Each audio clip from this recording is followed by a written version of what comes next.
Hi, Don Buckley here. I'm the Director of Innovation and Technology at School of Columbia University. And I'm also a Pearson author for the Interactive Science program. What I wanted to introduce you to today is the process of design thinking. It's outlined here for you in front of the screen. It can be up to a 9-step process, as you can see, or you can also simplify it down to a 5-step process. It starts really by defining the problem, researching the problem, ideating solutions, prototyping solutions, and implementing those solutions. It's actually, you can see, very, very similar to the way engineers solve problems. So it looks like that both designers and engineers use the same technique to solve problems. Here's an example of how we've used it in the science class here.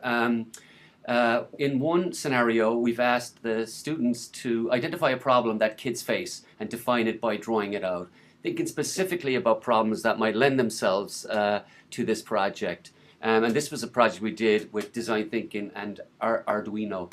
If you haven't heard of Arduino, look it up. It's awesome. So this is a problem a couple of our students came up with. They said in the average household, germs can be spread by anyone touching a door handle or flushing a toilet with unwashed hands. So what if we could make a house where you could open doors and pull out trays without touching anything? Sounds like science fiction. If not, let's use photonic sensors or infrared like the technology behind the Microsoft Kinect, so we can wire a house so that you can do a variety of different actions without touching anything. At that stage, after they've defined their problem and doing some research, we got them to distill it. So in this case, they really helps them actually think how to define the problem. In this case, it's about spreading germs in the average household.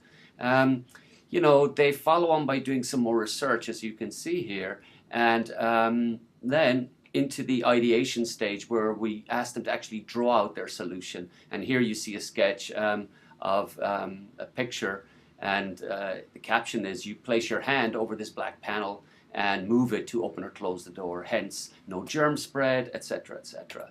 So the process of design thinking, first of all, takes kids through a deep dive in research and immersion. That helps them to sort of define their problem and analyze and redefine that problem. At that stage, we get them to ideate the problem, that is, draw out that problem, because the drawing helps them really understand the problem. And at this stage, what they do is they prototype, and the prototyping helps get feedback so you can actually improve on the problem you're trying to solve. You can then refine it and then finally implement it. So this process also really helps with the sort of agility. It sort of reinforces the fact that we have to continually look at problems, because solving them at one stage doesn't mean they're solved for good. We might have to go back and re-look at that again. So design thinking, here's the process: define, research, ideate, prototype, and implement. It actually is also a big part of STEM or STEAM program. Think about it some more, design thinking. Thank you.